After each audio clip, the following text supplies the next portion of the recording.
And then rounding out the panel today is Dr. Chakia McClendon. She's from our cohort 6. So Chakia started here with us back in 2017.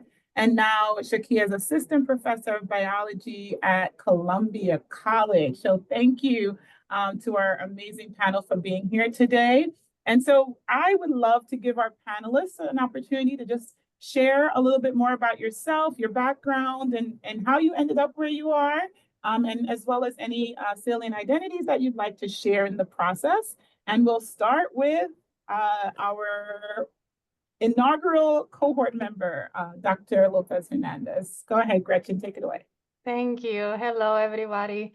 Yeah, my name is Gretchen. That first cohort of IRACDA, which is an amazing opportunity that changed my life in so many ways. But yeah, I was part of Stony Brook University. I joined Stony Brook University in 2010. So then I got the IRACDA fellowship 2 years after that initial time.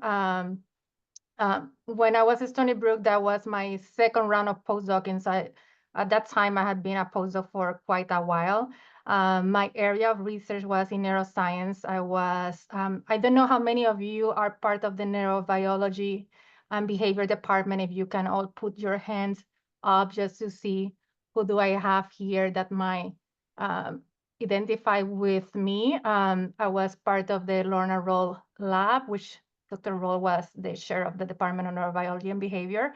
Some of my identities, I'm from Puerto Rico, so that's my place of origin. Very proud of that. I did my PhD in Puerto Rico, University of Puerto Rico, Rio Piedras campus in biology. Then I move, I try to be quick. Time is flowing quicker than I would like, but then I moved to University of Florida, Gainesville to do several years of postdoc in Stony Brook was the next stop. And then, yeah, wonderful time as an IRACDA fellow, that initial cohort that changed my life because I got, I think, this job partially to that recognition. My job currently, I'm a faculty member of the College of Osteopathic Medicine in the University of Kansas City University in Missouri, so not Kansas. And I have been at KCU for short for 9 years. Yeah, already went through the process of promotion, so glad to have gone through that. Very happy. So yeah, that's a little bit about me, and happy to get questions as we move forward. Thank you so much, Gretchen. Okay, now we're going to toss it over to Javier. Hi, everyone. I'm Javier Monzon. I'm an associate professor of biology at Pepperdine University in Malibu, California. I earned a PhD in ecology and evolution at Stony Brook University in 2012. And then I became an IRACDA postdoc in 2013, and I worked in the laboratory of Jorge Benach in the Center for Infectious Diseases. I did that for 2.5 years, and then I started my current position in 2015. So I've been here for 9 years. This is not my 10th. Thank you so much, Javier. Now we have Dr. Sarah Alaei, who has joined us all the way from University of Washington, Tacoma. Sarah, please just introduce yourself, give a little bit of your background, and of course, any salient identities you'd like to share. Hey guys, sorry, I just ran from my class. Yeah, I'm Sarah Alaei. I am an assistant professor of biology at University of Washington's Tacoma campus. So we're a primarily undergraduate public institution, minority serving, urban serving institution, which I really enjoy being at. We have great students here. I do research. I'm a microbiologist. I've spent 5 years at Stony Brook in the Center for Infectious Disease as well. Overlapped with Javier for a bit. I worked with David Tanasi and did my doctoral work at Columbia in cell biology. And then came here, and I think I've been here for 5 years, going on 6 years, a little bit scary. This is the year, the tenure submission year, and I'm very frazzled. So looking forward to talking to you all today. See, now that Gretchen and Javier is on the other side, they'll send you all the positive vibes as you go through the process. You got this. Thank you, Sarah. And then we're going to toss it now to Chakia. Hello, everyone. Hi, Sarah. I was happy when I saw your face. I was like, oh, our kids used to play together as well, too. It's nice to see everyone. Thank you for inviting me to the panel. So my name is Chakia McClendon. I graduated with a PhD in energy and environmental systems, but my background is in respiratory health, and I studied pigs, so we were like in the agriculture, animal sciences background, and studying the effects of dust, agriculture dust on the airway, and we know that farmers work in that environment. So I joined IRACDA in 2017, which I'm very grateful, and that's why I'm like, absolutely, I'll come to the panel today. And very helpful, very instrumental to getting where I am today. And so, yes, and my position is assistant professor of biology. And so next year I'll be going, this is my 4th year, going to my 5th year. So next year I'll be going up for tenure as well too. So I understand, Sarah, where you are coming from. And that is it. I went to, for my PhD, I went to North Carolina A&T State University. Thank you, Chakia. Yeah, so you have some IRACDA family members that you can reach out to as you're getting ready to start that process. So it's so good to have this network. And thank you all for those great introductions.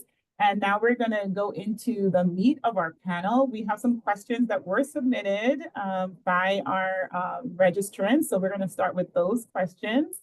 And of course, for those of you who are here and in the virtual space, please feel free to put questions in the chat. If you think of a question as we're speaking now, throw it, in the chat, and we can either ask it based on what you've placed there, or if you'd like to raise your hand and ask your question orally, then you can do that as well. All options are open, but we'll start with this first question. And I think it's a good one, being that you're all at different types of institutions. How did you decide what kind of institution you would want to pursue a faculty career at? And I just open it up to anyone who wants to jump in first.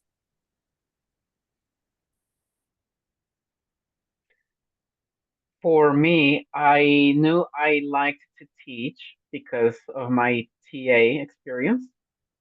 So I was like, all right, I want to be a professor. I want to teach and do research. But I loved my professors at Stony Brook, but I just saw that they were too stressed, honestly. And I just didn't think that being in a hyper competitive R1 institution was going to be the place where I would thrive. And so I liked the research, I liked the teaching.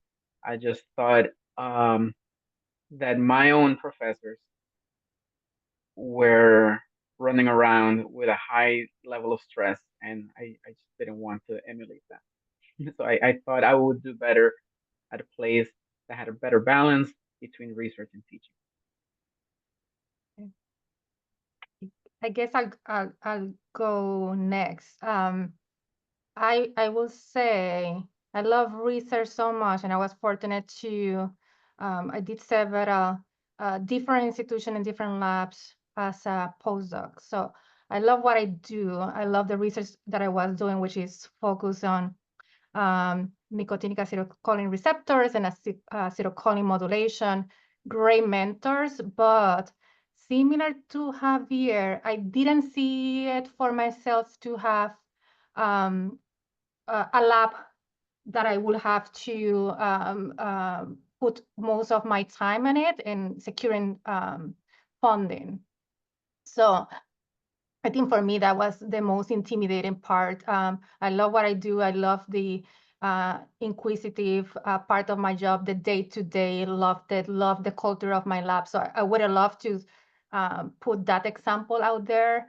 But to be honest, I think I was a postdoc for a while. So I took some time to figure out what I wanted. And I didn't want to be a PI necessarily. So teaching, similar to Javier, I have exposure to teaching in Iraq that was so fundamental in getting that formalized training that often, if you don't know what you want earlier on, you won't get that training, right? So I think nowadays you might explore what will be your pathway earlier on. So for me, it took a while, but IRACDA was there to provide that additional pedagogical training. And with that, I decided, similar to Javier, what I wanted. So for me, my teaching happened within a medical school, and my institution is fully dedicated to trained osteopathic medical students. At the beginning, we have all other programs. So my position didn't come with a lab. So I don't have a lab doing electrophysiology as I used to do. So I have to reinvent myself a little bit in terms of what my scholarly activity will look like, because that's still part of the job. But yeah, it's about finding, you know, where your priorities are going to be, where your strengths at the time that you're looking for a job. So you really have to be really self-reflective about what you want, like for Javier, quality of life, right? And yeah, I think that's how I figured it out. I think there was a lot of serendipity in my case, because I did receive an offer and I like what I heard at that time point.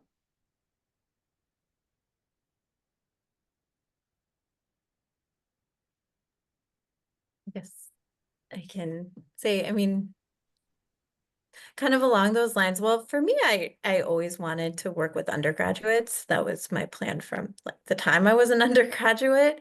And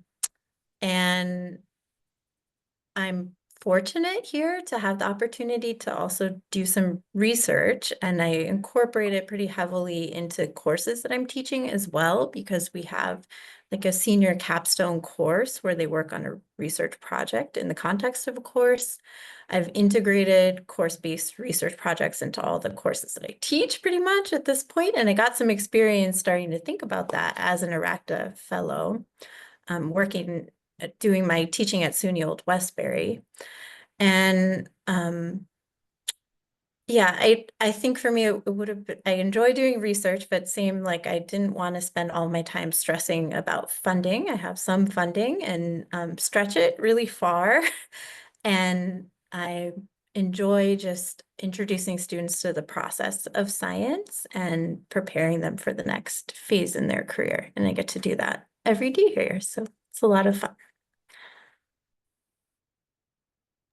Yes, just to add to that, as you all know, I'm at Columbia College, which is a predominantly undergraduate institution as well. We're a very small campus, about with the graduate school, maybe like 1,500 students. And what attracted me most, right, just getting that experience when you are instructing at other minority institutions through IRACDA, and I learned, like you said, Gretchen, self-reflective. I learned that, okay, I prefer the smaller classrooms, more personable, with each student. You get to know each student. So, and then you think about the other side, like your life as well too. As a mom, you kind of have a little bit more time, and it's not as demanding, or doing the research part of it, a lot heavy on the teaching, of course.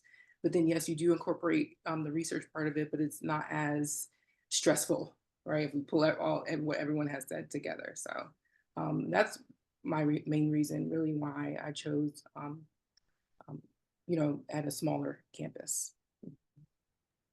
So thank you. Oh, go ahead. Go ahead, Sarah. I think the one other thing I would add in terms of work-life balance, because yeah, Chakia and I actually have kids that are roughly the same age, the two kids, and that we had as postdocs, and being at an undergraduate serving teaching-oriented institution. Like I'm on a 9-month contract. I don't know about the rest of you guys, but at first I didn't love that idea because that means unless you have grant funding, you're not getting paid over the summer. And I usually have at least a month where I'm not getting paid. But the flip side of that is I get summer break with my kids, which is great. So I'll add that. That does sound great. As an administrator, people think, oh, you're working at college, you're off for the summer. I'm like, actually, no, I'm not. So yeah, that's really great to be able to spend that time with your kids during the summertime. So I do have this other question here, and it seems like at some point for each of you, there was this moment of reflection as to what you'd like to do. And then there's this question that's asking, how and when did you begin preparing to apply for faculty positions? And is there anything you did in the earlier stages of your career, like during your PhD program, that you thought might have been helpful for you pursuing a faculty career? I applied to a few faculty positions as a PhD student when I was finishing and getting ready to defend my dissertation. In the Ecology and Evolution program at Stony Brook University, there's a few names that are kind of etched in legend of students that got tenure-track faculty positions right out of their PhDs. So I thought I would follow in their steps, but obviously I didn't. But I tried, and then time goes by super quickly. So even though for my postdoc in IRACDA was for 3 years, almost immediately I started looking for faculty positions. And so I found the position that I have now in my second year. So I kind of left the IRACDA program a little bit prematurely because I secured this position. So as soon as you can, you should start. As soon as you feel ready and ready to become an independent researcher or teacher, you should.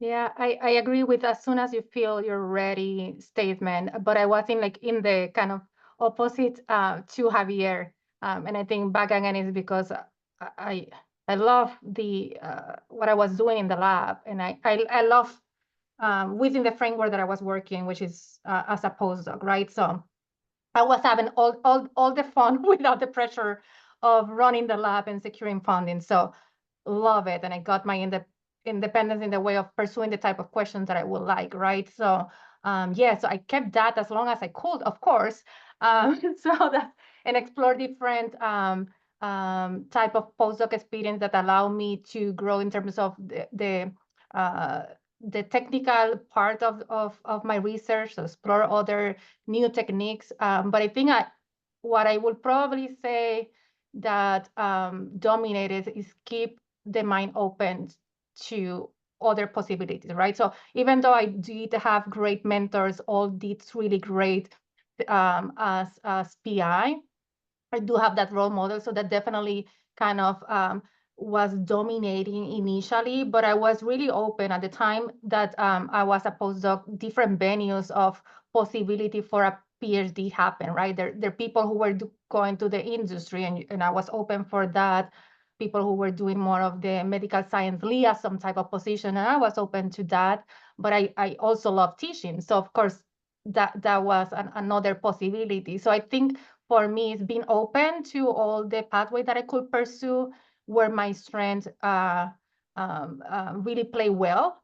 And again, where my priorities were aligned. So for me, again, I decided for me teaching to be the dominating factor. And similar to Sarah, I found so many aspects of the things that I was looking that I'm able to be participants. So mentoring others, that's huge for me. So even though I do not have a lab, I am able to relay those experiences whenever medical students want to find opportunities for research. Whenever I have students that identify with my background as Latina woman in science, right? That's another role that I feel that I'm able to fulfill my passion, right? So I'm able to mentor students that identify with me in these difficult fields of science and medicine, right? So so yeah, I think that's probably just keeping my keeping my mind open to different possibilities, but really figuring out what are the things more important to me. I think that helped me narrow down.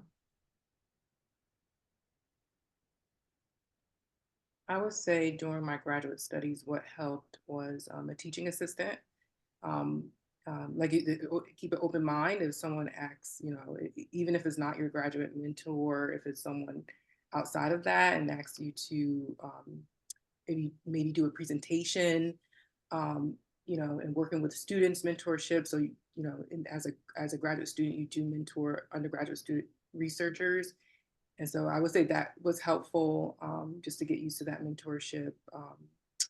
Conferences as well too, getting used to networking and writing, lots of writing, right? So there may be opportunities for grant writing as a graduate student to apply for, even if it's just $1,500 or $1,000, travel awards, things like that. So just getting that, put yourself out there, get that experience. One, it can go on your resumes. They want to see that too, that you're actively, right, and you're passionate about some area as well too, field of study. So that helped as well. Yeah, I would say for myself, I had a really negative experience in graduate school and kind of like quit science and walked away for a little while and reflected on what I missed. And I think like what became evident to me is I love doing bench work, but the thing that I thought I was the best at and like really good,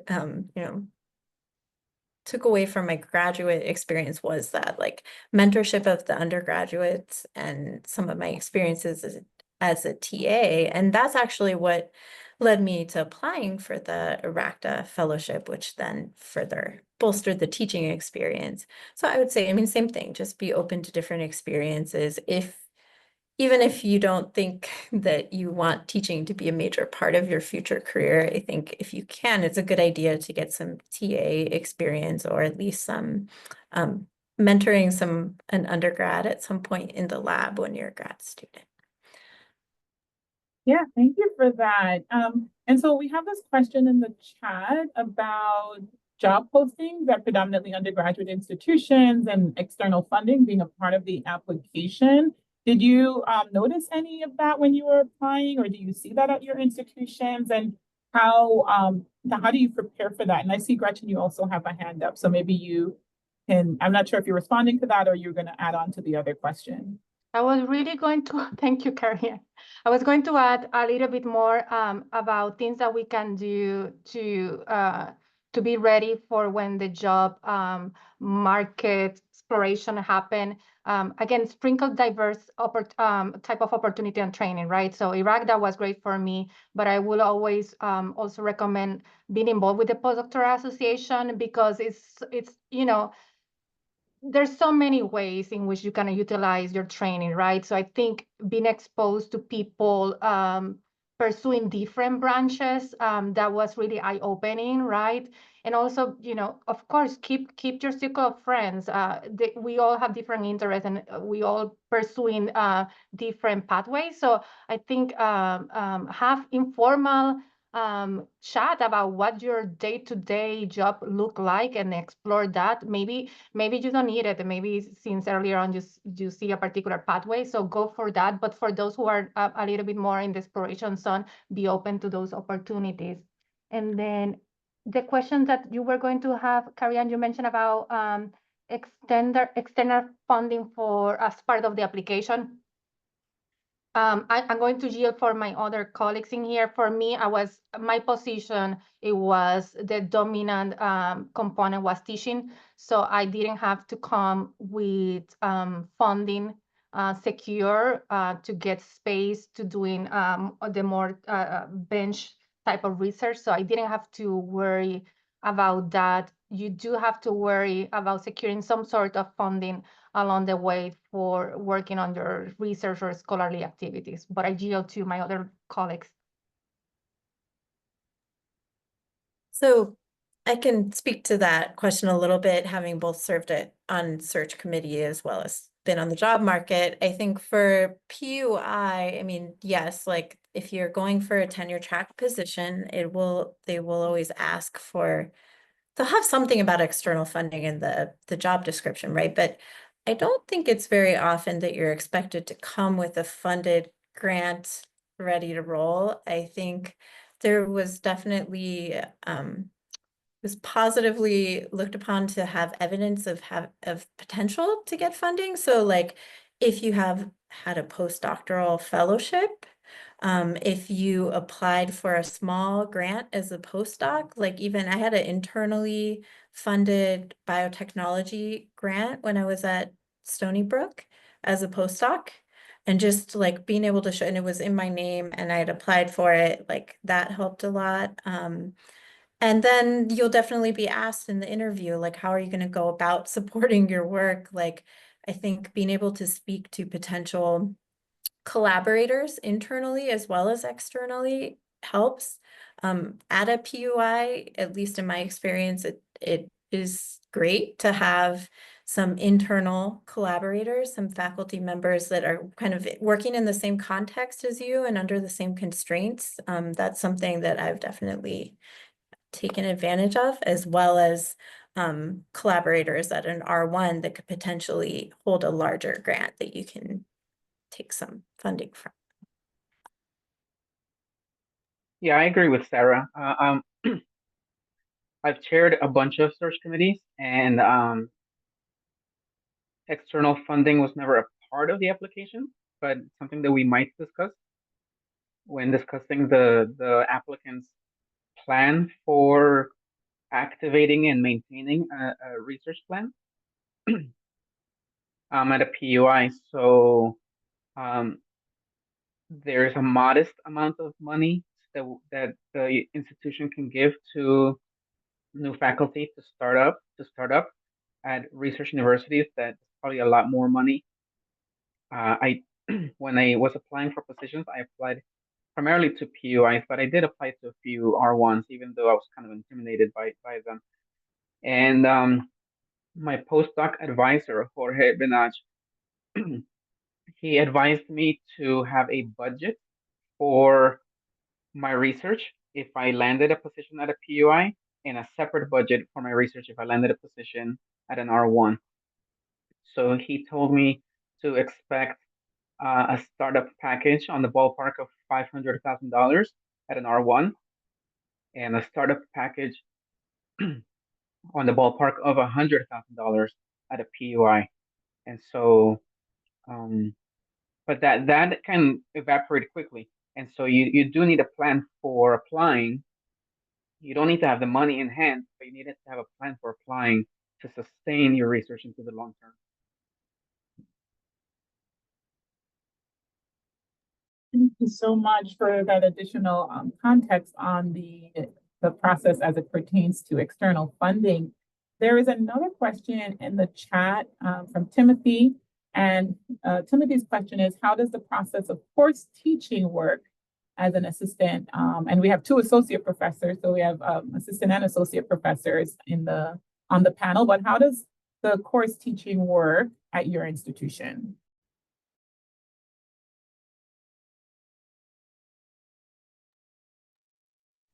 At Pepperdine, pre-tenure faculty are on what we call a 3-2 teaching load. So in the academic year, the 9-month academic year, that totals 20 teaching units. Since we are in the sciences and we teach with labs, basically it comes down to two courses with a lab in one semester and one course with a lab another semester. So there's a teaching reduction during the pre-tenure years. After tenure, then we don't have our teaching reduction anymore, so we're teaching a full load of 24 units. So basically what that means for me is I teach 2 courses the lecture and lab component each semester.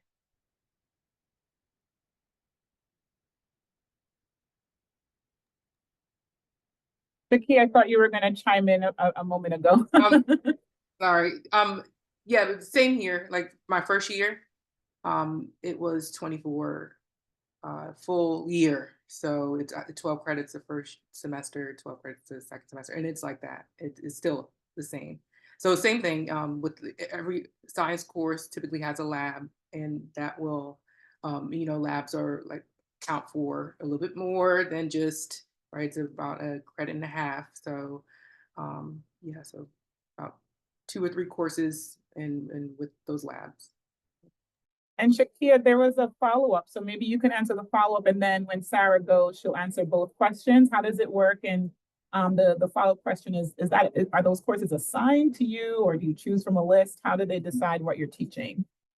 So that is pretty much what you get hired for. So when you go look at the job posting, it most likely will tell you like, this is what we're hiring for, an anatomy and physiology professor, but you will be teaching some introductory biology courses. And if you can teach, right, some upper level courses, that would be great as well.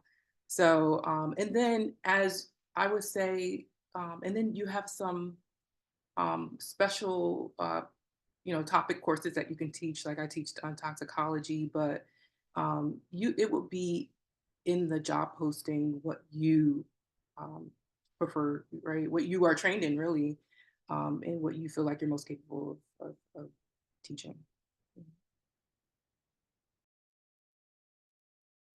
Yeah, I'm at an institution that runs on quarters, so it's a little different. Our load is 4.5 courses per year. So that ends up being, it varies a little bit by quarter. The half courses are the research capstone courses or some seminars that we have. And then sometimes, so we also have pretty small classes. Our sections are limited either 20 or 24 students for lab courses, and everything I teach is a lab course. So they are often, sometimes we offer a double section where the lectures are combined, and then you just have 2 lab sections. As far as what the courses are, yeah, like that's very much at a PUI, it's driven by curricular need, right? The justification, especially if you're at a public university, like the justification of hiring you in the first place is curricular need. They need to offer these things so students will get their degrees, but oftentimes there might be a couple of courses that you can, and that curricular need should be tied to your specialty. But I know, like for me, for example, part of the ask, because it was a new major and a new program, was that I immediately develop a new course in my first quarter, which was a little bit crazy, and I shouldn't have done that. But yeah, that was what they were looking for, and I had some relevant experience, not developing a whole course, but some relevant experience through IRACDA, and that was part of why I was, a candidate of interest. But yeah. I'm going to add, just because I think my experience is different in the sense that I'm teaching in a medical school setting. So we don't teach, we pretty much have a very set curriculum. So and it's going to be depending upon how the curriculum is taught at your institution, because there is also variation in that. So for example, when I was interviewing, they were looking for a person who will teach physiology within their curriculum. So for this institution, med school, the physiology is taught throughout the first year. So I don't have a course. We have different courses that move along the whole year continuum. So I'm going to be teaching sprinkled throughout different system courses and different topics that are assigned to me. So I do not get to necessarily within the medical curriculum pursue my own topics of interest, because it's very rigid in that sense, right? So you're meant to do the topics assigned to you, and also the courses are run according to how the curriculum for the institution are established, right? you can explore your own interest if you develop elective courses, but still you have to go through a very vetted process that you don't add anything that it have to be blended really well with what the medical curriculum looks like. And the other different setting for me is I teach for a large group of students. So for example, I'm based on the Kansas City campus, and we have over 200 students, but then we add an additional location. So that means my class are being remotely taught to a part of the cohort, which is an additional close to 200 students. So I teach large volume of students throughout within a very set framework of work, if that is helpful. So I don't, the advantage to me is that I have a full year. Like I don't have to be worried about income on the summer, but I do not have tenure. So that's another aspect of what is slightly different from where I'm teaching. So there is such a thing about stability, but it's not in the blanket of a tenure. I do get promotion, as I mentioned to you all. I get promoted to associate professor with an increase in your salary associated with that, but I don't have the tenure process at my institution. Thank you for sharing all those nuanced differences between your institutions. That was really helpful. We do have a question in the chat from Sydney, and Sydney is asking if you could explain a little bit about the process of developing a new course for a program and what has been potential barriers or roadblocks that you might have faced in that process. I know Sarah mentioned the new course first year, so maybe we'll start with Sarah. Yeah, I mean, roadblocks, I don't know. I was kind of tasked with within the first month of being on contract, providing a proposal for a course. And I feel like personally I should have pushed back a little bit and asked for some more time to kind of get a feel for the lay of the land, because I proposed a lab course and then ended up having to continually teach that course, and it's more contact hours. And I didn't really understand that I could have made it a variable credit course and taught it with a lab when I wanted to or not, that sort of stuff.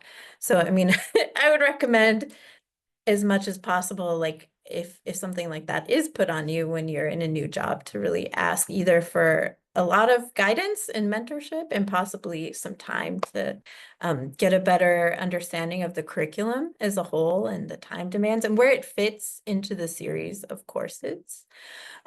We have so at UW-Tacoma, we're still part of the University of Washington. We're a branch campus, but a lot of things like curricular review is centralized. And so we do a first layer of review within our program, our department, and then it goes to our campus, and then it goes to the tri-campus. There's a committee that covers UW, Seattle, Tacoma, and Bothell, all three campuses. So this takes a lot of time, like up to a year. So it might be quite different at smaller colleges that are not part of a system like that.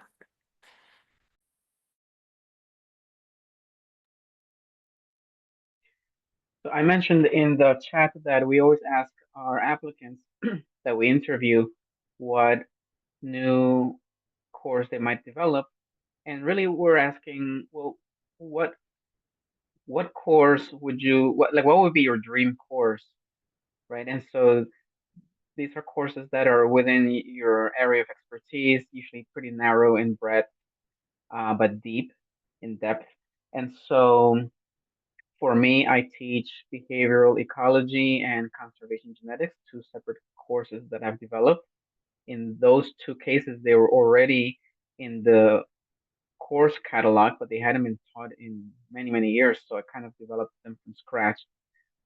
When it comes to developing a new course that is not in the course catalog, we just propose it and just teach it basically. The first time as a special topics course, and then we can do that 2 years or 2 times. And then if it's a success, then we can propose it to the broader faculty for review, and then it would be included in the course catalog. And then it would be something that would be taught more regularly. Thank you so much for that. So now that we've talked about developing courses and figuring out what kind of institution, I would love to dive a little more now into the actual process of applying and interviewing for a faculty position. I know, Javier, you mentioned being a search chair. And so maybe as a search chair, you might have noticed some things that really make an applicant stand out versus some maybe common pitfalls that you might have seen with folks as they're going through the interview process. So I'm going to toss it to you first, but I'd love for our other panelists, if you've been involved in that process, to really share or even share from your own experience. So go ahead, Javier. Okay, great question. Well, we are a primarily undergraduate institution, so teaching is paramount here. So some people have stellar research record and a great publication record, but little experience teaching, and so that gives us pause.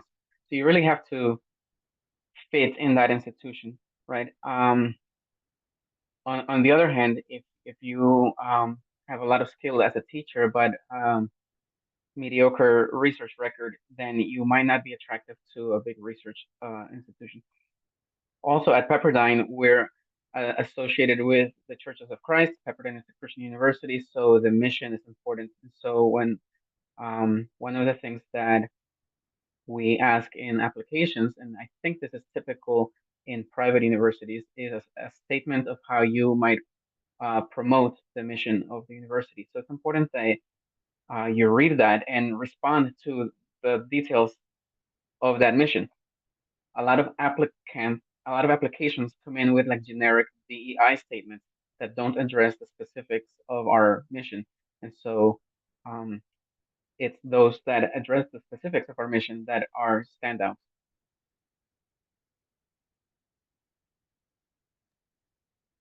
Yeah, I would say again, I'm within this different type of school, but similarly being involved in search committee for different type of position, including faculty. So yeah, I would say the first part, I think that they're going to look at your experience. Like I teach in a med school, so for example, if you don't have experience teaching in a med school, which is probably what you were going to see first, then have at least robust experience that tell them that you're able to teach.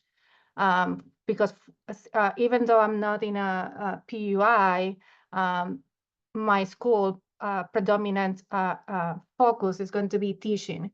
So, for example, then that would be the first part that I will see how robust the person is in their teaching experiences.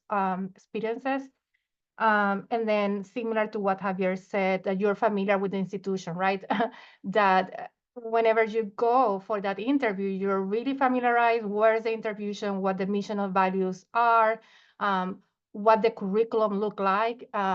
If you're going to be interviewing for an undergraduate, so then if you have to provide a teaching philosophy statement, or preparing your micro teaching type of presentation, that you select the correct audience of where your teaching is going to be. So for example, when I when I submitted my application profile, even though most of my experience was at the undergrad or graduate level, I also highlight, first of all, I'm able to teach at higher level courses, also very familiarized with mentoring med students, because if I work in a lab, there is a big chance that there will be students who are applying to med school as an undergrad. So I was involved in that mentoring. So you really have to tailor your application. And when I did my, they asked me to prepare a class for a particular topic, then I knew that I have to prepare my class as if I was teaching med student, and what are the values. So if their curriculum have a lot of put a lot of effort in active learning activities. So just make sure that you are able to convey to them that you're ready to teach those type of classes, or knowing also the curriculum of that institution is going to be important if you're focusing on a teaching focused institution. And the research, I think my colleagues have addressed that really well. For me, that was not a main component, but knowing that I'm able to have those tools to pivot and be able to have scholarly activities despite not having a lab is going to be important. So again, I think the key is to tailor your application to where you're applying.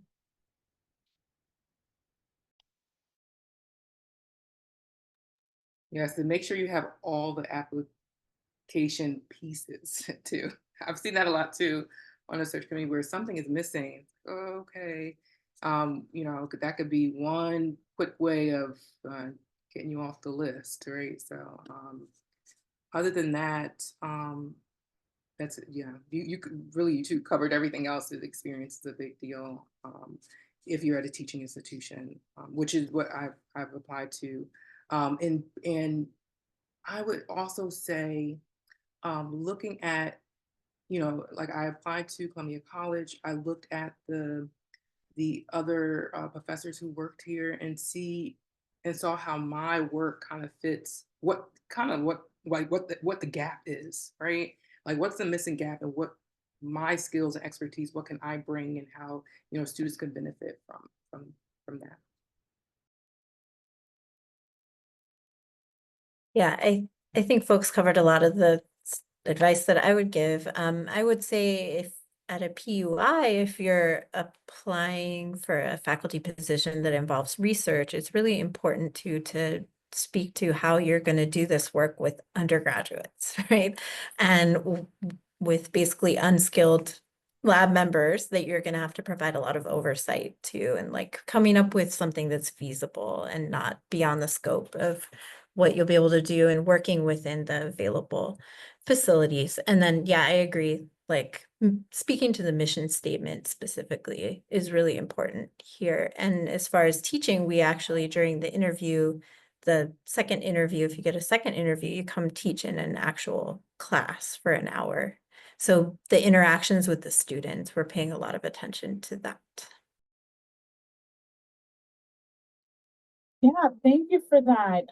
And so there's a follow-up question to that interview process, which is, did either of you have to do a chalk talk or some kind of other presentation that was similar to that? And who were the attendees in the audience if you had to give a talk like that? Yeah, for me, they asked me to prepare a lecture for med student teaching adrenal gland physiology. So you do have to give the flavor of what that class will look like. So currently I do teach that class, which is 2 hours. I don't have 2 hours to cover the whole adrenal gland physiology. So you really have to select topics within that topic and activities that reflect what you want to achieve within the classroom. So I think mine was an hour. So I prepared that. The audience was faculty member and selected medical student that were there. Really fun time preparing that. Really lucky that my own lab were, you know, at that time I was working at the Lorna Roll and David Talmadge lab, and they were my audience. They got me ready. You know, no hesitation. I come with an accent, so you know, not all those difficult words were like nailed by the time that I went to do that interview, and really making sure that my timing was there. But yeah, that was part of my interview, prepare a lecture within an hour, within a given topic, focus for medical student. And yeah, the other component is, I don't know how much like of you all are going to identify with dreading to write components such as the teaching philosophy statement, but in my case, it had never left me. So I have to write one. I tailor that to med student, and you still will be working with that teaching philosophy statement as you move and submit your package for promotion. So those were the two components that they asked me: a teaching philosophy statement and that lecture presentation.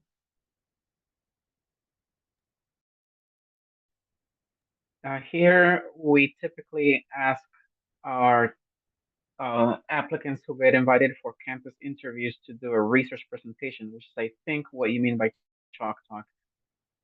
Research presentation is supposed to highlight your own research accomplishments and propose a plan for into the long term. You should be thinking about what you would like to do for the next 5 years, for example. We ask our on-campus interviewees to give a research presentation and separately a teaching demonstration, usually at a live real class. However, when I interviewed, they combined those two together. They pretty much asked me to do a research presentation during a live teaching class. So you might prepare for that possibility and ask the chair of the search committee for clarity as to what you're expected to do and who might be in your audience. Sometimes, if we're doing interviews during a break, like spring break or the winter break, we might just pull together whoever's around and create a mock class. That's not ideal, but it's important that you know who will be in the room.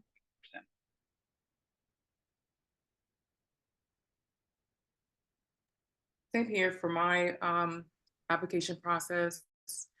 They just asked for me to do a teaching demonstration. It was actually summer 2020, so it was virtual. Yeah, it's pretty a mess then, but it was virtual, and they didn't really give me any like instructions. So they just said, you could do it on microbiology or anatomy and physiology, and those were the two courses that I would have been teaching. And of course, I chose something that I was very familiar with, right? So you want to make sure, don't choose anything difficult. Choose something that you like to teach about, and I made sure that I embedded questions, right? Not talking the entire time, as if you were teaching in, a real class. So yeah, so definitely some breaks in between and making sure the students are not falling asleep.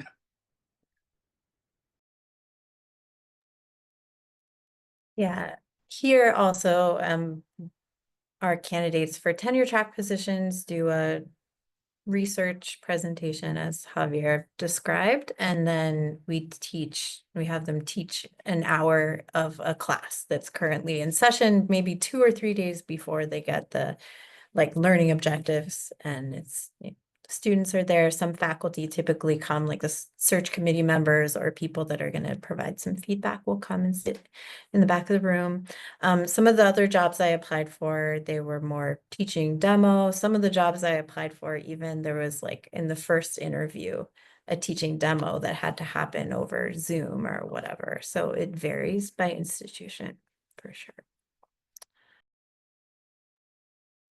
Wow. So thank you for that and really pointing out all of the different aspects of the interview process as far as the interview goes and all of the ways that it could shift and change depending on the institution that you're applying to. And so I have one more question that was actually pre-submitted. And then after that, if there are any other questions in the audience, we'll start taking those. What has been your experience balancing research and teaching and just life in general? And then from what I know, as far as faculty responsibilities, there's a service component as well. So can you speak to your experience balancing research, teaching, service, and then life in your role? I'll go because I think I did have to pivot quite significantly from what type of institution I thought I was going to be, right? So yes, we here at KCU, we have 3 components for your promotion. So that's teaching, that is service, and that is research/scholarly activities. So even though I do not have a research lab, they are going to be looking for me to start producing some sort of research, right? Because that is one part of the promotion requirement.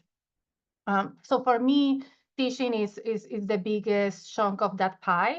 So I teach X amount of units. I'm also course directing. So all that will go within the bucket of teaching. In terms of service, and that's the second bucket of my, the second more prominent bucket of my pie. And that will look like service within your institution, but make sure as soon as you get your position, first of all, be familiarized what the promotion process look like. So look at, they will give you what is your allocation of time. So make sure that you know that, make sure what promotion will look like so that you're planning the type of involvement that you're going to have for each one of those buckets. And when you're thinking about service, yeah, make sure that you know that you have to do service for your institution, but also recognize that you have to also create a portfolio that transcends your institution. So external service will be another part that is considered, at least for me here at KCU. And then the scholarly activity, yeah, I didn't necessarily have one type of research enterprise that I'm going to do, but that was coming for me. So I need to make sure that once I get into the routine here, I figure out what type of involvement in scholarly activity I will have. In terms of my service, that's the one that I don't necessarily know all the time how my year will look like, because we do get assigned, for example, committees to serve within the institution, and depending upon the committee, some take a significant more time than others. So, for example, I'm two of the committees that I have been more involved with admissions committee. So that's like a full year type of, for the most part, involvement with reviewing applications, plus meeting with the committee, plus interviewing students. So that chunk of time is a significant amount. The other type of committee that I did, it was co-chair of the IRB committee. So that was reviewing type of research proposal within my institution. So that takes time, and that time is a little bit more variable. In here, we also have to be faculty advisors. So you will have a cohort of students that you advise all throughout their time here at KCU. So that definitely takes time. And the rest is whatever comes to you, whenever they call you to be in a search committee. You also have to be faculty advisor for student organizations. So you really have to, it's just depending, what your what your perceived bandwidth is for your college. They will get you recruited to do certain things. And that definitely take a significant amount of time. So I will say out of those three components, the one that sadly I definitely get the time that I can get is the research scholarly activity, but nevertheless, yeah, you still need to generate those ideas in order for you to keep up your publications, or at least publications nationally. And then the other, figuring out, I work in a osteopathic medical school, so then I'll try to gear my external service within all those capabilities, whether it is reviewing journals for manuscript for a journal, or working with the examination board for med schools.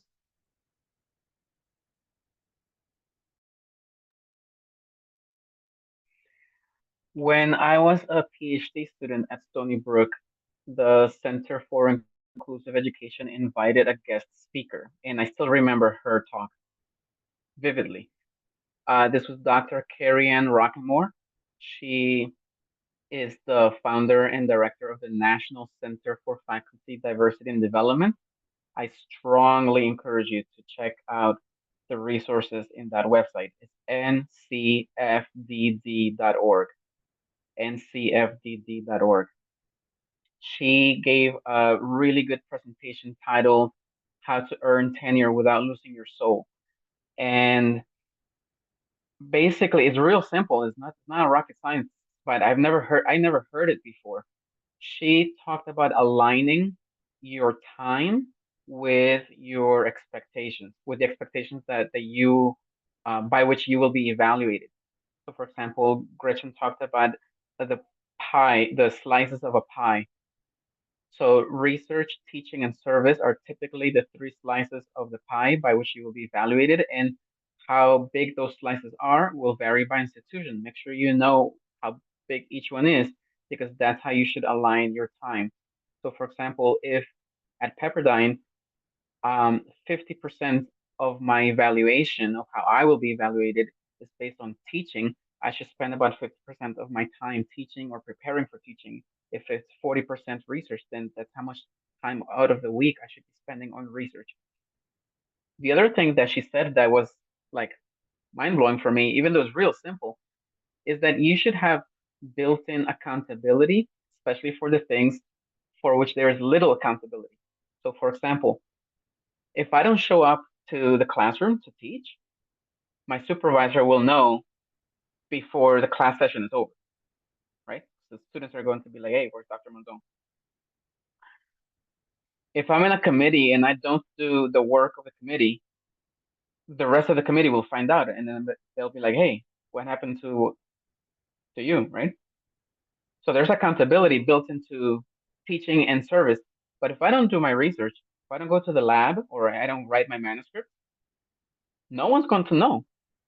No one's going to be like, no one's hovering over me to check on me until I go up for evaluation, right? And so she talked about building an accountability structure so that you can have someone, maybe a peer or a buddy or someone that checks up on you on your specifically on your research.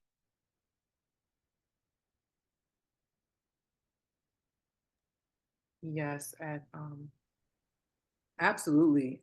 I'm not sure if anyone else, but at my institution, we are on an annual contract, and then after 3 years, we have a pre-tenure process, and so that kind of catches if there's anything that needs any modification or adjustments.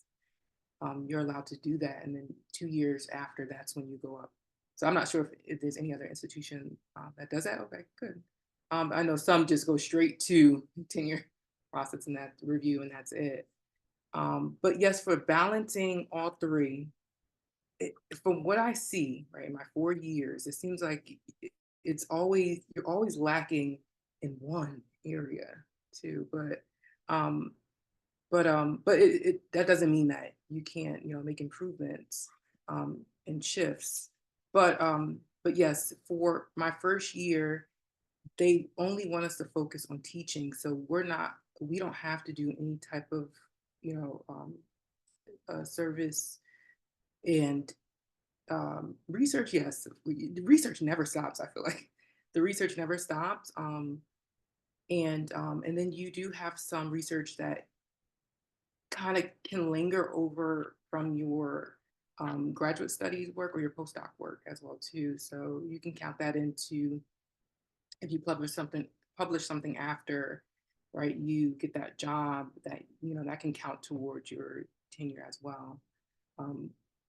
But after that first year, right, then that's when the ball comes rolling, right? So now, and I feel like, I know it's cliche and it's always said, but, learning to say no sometimes, because you can, especially at a smaller campus, you can get pulled into a lot of different committees, right? Because it's not that very many people. So you get pulled in a lot of different ways.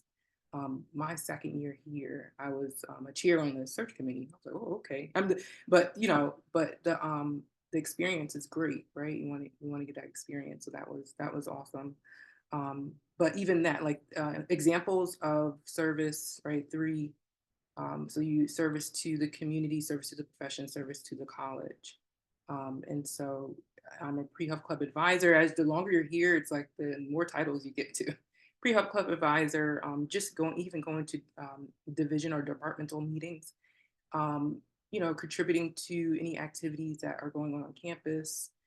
And then, if you're doing, if you're a judge at a conference, so that counts as service to the profession. And then the community, of course, if you're doing any outreach, participation, that will count towards that. Teaching, definitely at a teaching institute, predominantly undergraduate institution, you definitely want to get your teaching down. But that can change as well too, like your teaching statement or philosophy, right, can change as well too. I'm learning that as well. Like, oh, I got to go back in and change it from my, pre-tenure application, because it can change depending on the group of students that you have at the time, and what their needs are. And then research, like I said, research is just continuous, right? If collaborating is a big thing. If you're teaching like 60% of the time and you just don't have time for research, you can also collaborate. That's probably the best way. And then, you can, you have this big project, but do a piece of that big project, and then together you can publish. So that helps with the balancing when everything, you're doing, it can become overwhelming, and then you have life as well too, outside of work.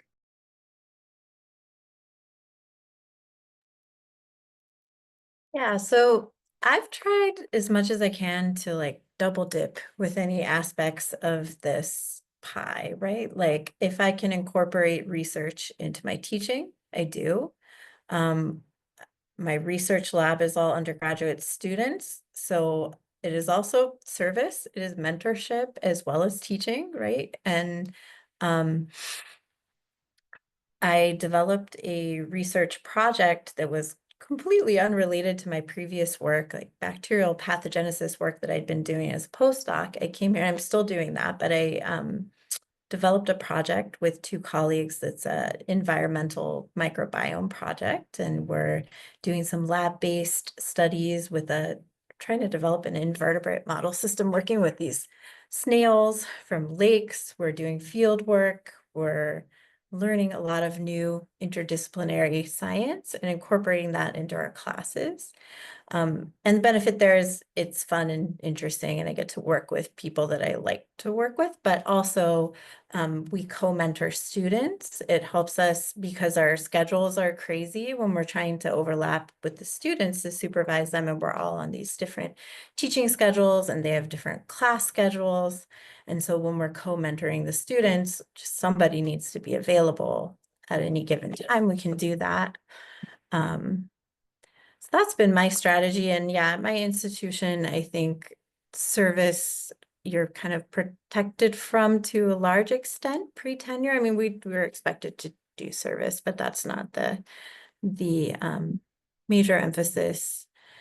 And there's an expectation that once you're tenured, you'll take on some larger role there.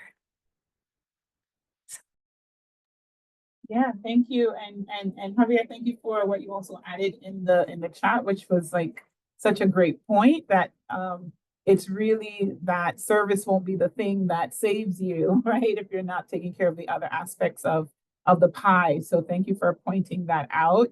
As it can be easy to, take up a lot of time doing service things because it might be satisfying to do, but there are these other things that must get attention. So thank you for pointing that out, Javier. And so we're getting close to the end of our time together. Maybe we will have time for maybe one more question if there's someone in the audience who has a question and like to raise your hand or put a question in the chat. While you're thinking about that, I also would like our panelists to think about we talked about a lot of different things, and now that you are in your roles, some of you going through the promotion process, are there things that you wish you knew that you had to learn along the way, and maybe things would have been easier, or maybe you would have felt more prepared if you had known these things before you got into your position, or just overall advice that you would want to offer to someone who is either considering or really working towards a faculty career that maybe you would like to share? I do want to say, yes, I do agree with the piece of accountability that Javier said. But I think the most fundamental part is just knowing where your allocation of time is, and what you were hired, and what is your expectation, and how your promotion package will look like. Because yeah, it will be different depending upon the institution that you are, right? So not all the emphasis is going to be equally distributed. You just have to know, what are your duties and allocation of time and your position to determine that. And that's what is going to get you the tenure that you really went through in your evaluation, right? That you know your expectations, and where you're exceeding, then that's going to be playing where your own interest. But yeah, make sure that your contribution reflects your allocation of time, and I think you will succeed. What I will say, I think you probably will heard that we are going to oversell the IRACDA fellowship, but I think it's genuine for all of us, because I think it was fundamental for me to consider multiple aspects that I will have to consider as I not only get the job, but also maintain my job, right? So Javier mentioned one of his favorites, right? But there's so many training components that I got through the IRACDA fellowship that were essential, right? So how to build your promotion package, because not depending upon their institution, you will have even institutions that have an exquisite system in which you feed your information and your promotion package is automatically generated. Some other, you really have to look at that rank and promotion package and really have it. You have to take accountability for that, because if you don't do it, nobody will do it. For example, in here, you can have people working throughout the institution and they don't feel the need to put a package, right? We don't have tenure. So maybe the motivator is not the same for everybody, right? So you really have to be accountable and really be self-directed, and put the time according to your goals. So I knew that for me, it was important to get the promotion, and I didn't want to get in a very comfortable space. So then the next step for me is what ingredients I need to make sure that I work on adding so that my product reflect that goal. So for me, I really have to make sure that I kept constant in my goals. So I did have great mentors, and as soon as I got here, that mentor told me, what are your plans for the next 5 years? So, I think the excitement of getting a job really quickly fade as soon as somebody tells you, what is your plan for the next 5 years? What do you mean? I just got here. So I'm just putting my classes. Give me time. But no, you really have to really make sure that you have a plan and that you're meeting your expectations, and that you're being proactive, not only for your job, but also for what you want for yourself, right? So as I did for my postdoc, I moved from postdoc based on what I wanted to learn and what I want to acquire. So it is the same, right? Even though you do have a promotion process, just make sure that you are constantly growing in your professional development. And I think diversify your portfolio because these are changing tides. So make sure that you add a really diverse set of experiences that allow you to be prepared for what's your next step.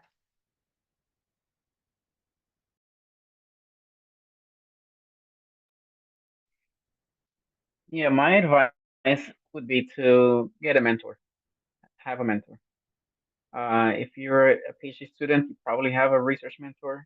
If you're a postdoc, you probably have a research mentor.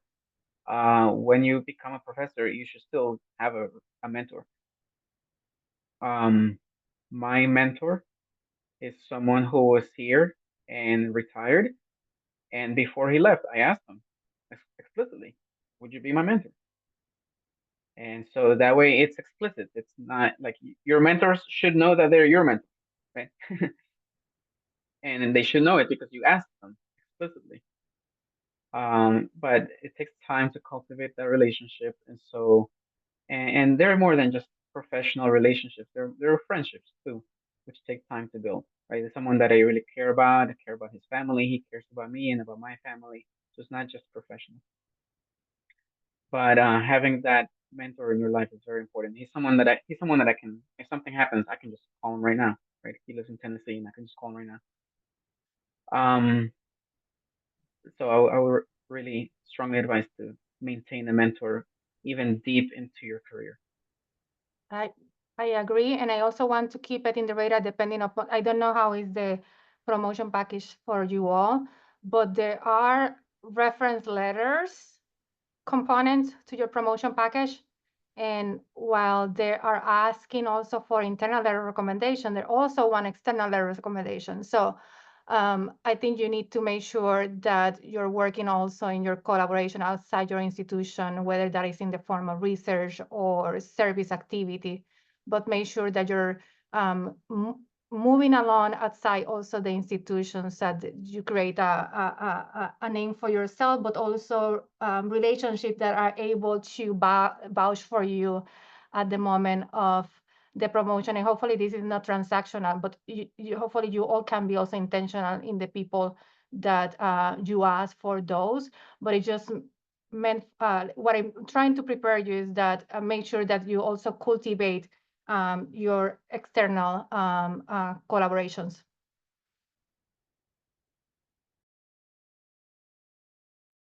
I'm gonna toss it to Chakia and Sarah for your response to that same question, but also there's a question in the chat that I'm not sure we're gonna get to. So for our panelists also, at least those who've already spoken, if you could just take a look at that question in the chat and see if there's any anything you'd like to comment on that while Chakia and Sarah share.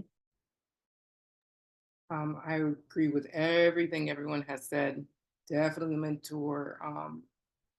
And I would say, even I tell my students now, like, work with intent as well too. I would say that's a big thing. Like, instead of doing everything, right, just make sure that and like Javier, you put in the chat, outstanding service, cannot make up for mediocre. So just make sure you work with intent.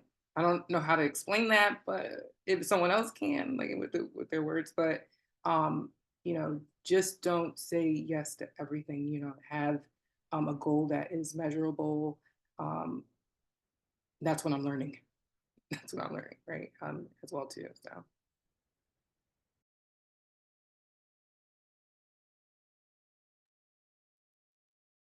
I guess for me, we'll see if this is the right approach, but we'll know soon, I guess. But I don't know, all of this stuff really makes me start panicking, right? Hearing about like all the things you should do and you have to do, and there's too much time and I can't do it all. And so what I've tried in the past few years, again, is trying to check multiple boxes with the same thing, doing the same activity.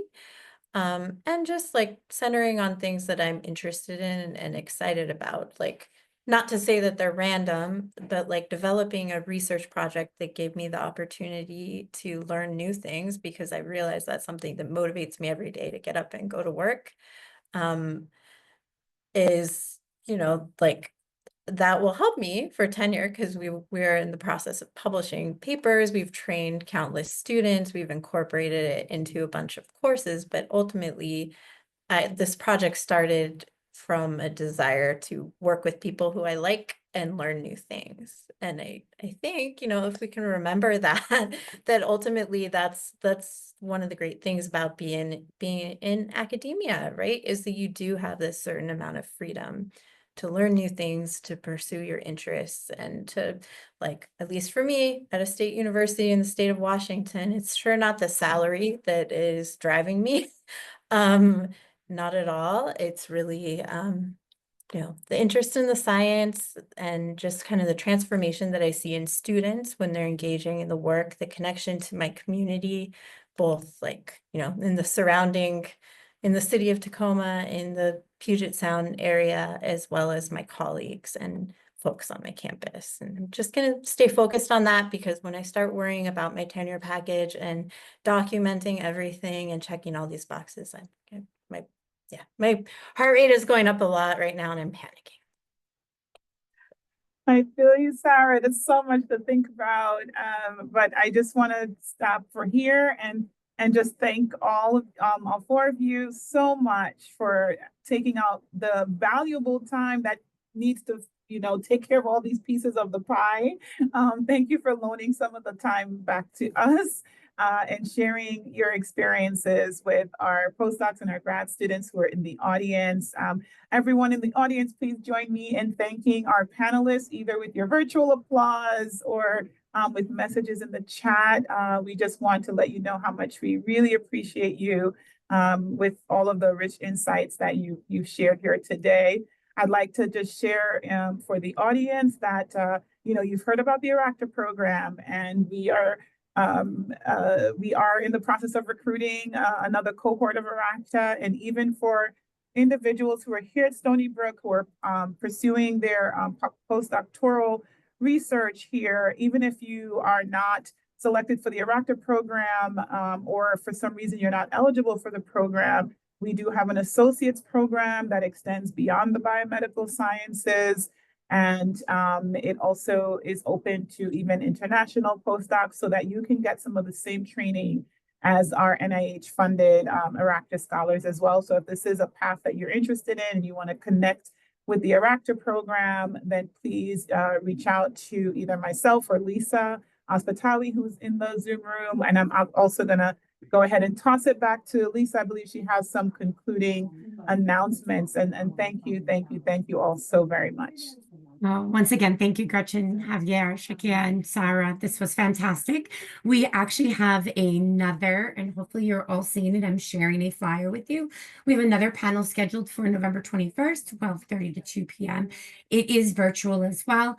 And we have titled this one, Demystifying the Faculty Job Market. We actually have faculty and chairs from our partner institutions that we work with IRACDA, that will talk about their unique hiring requirements and practices for their faculty roles at their liberal colleges, their technical schools, our ones like Stony Brook, and our community colleges. So that's once again on November 21st. We will share this information with everybody who's here in attendance, as well as if you're on our mailing list, you'll receive the emails with the event information as well.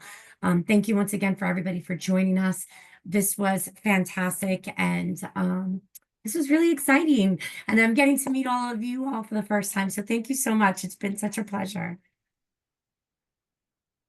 Thank you, Lisa. And there's also a message in the chat from Sarah, who generously shared her email address if you want to reach out to her. So please take advantage of that if you're interested in talking to Sarah some more. And thank you all for coming. Thank you. Have a great day, everyone. Thank you.